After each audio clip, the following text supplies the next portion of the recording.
మిత్రులారా, మరో వార్త చూద్దాం. నేడు ఆసన్న లొంగుబాటు, ఆయనతో పాటు పలువురు మావోయిస్టు నేతలు. జగదల్పూర్కు చేరుకున్న 200 మంది. ఓవరాల్గా మావోయిస్టులు ఎవరైతే ఉన్నారో అన్నలు ఒక్కొక్కరిగా లొంగిపోతూ ప్రభుత్వానికి జనజీవన స్రవంతిలో కలుస్తామని చెప్పేసి లొంగిపోతున్నారు. అయితే ఏం జరుగుతుంది అసలు?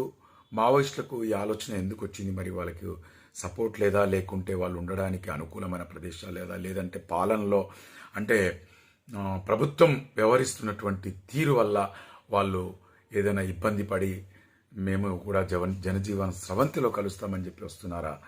ఓవరాల్గా ఏంటంటే నక్సలైట్లు ఒక్కొక్కరుగా మొత్తం ప్రభుత్వానికి లొంగిపోతూ వాళ్ళ ఆయుధాలను కూడా ఇప్పుడు ప్రభుత్వానికి సమర్పిస్తున్నటువంటి సందర్భం ఇది.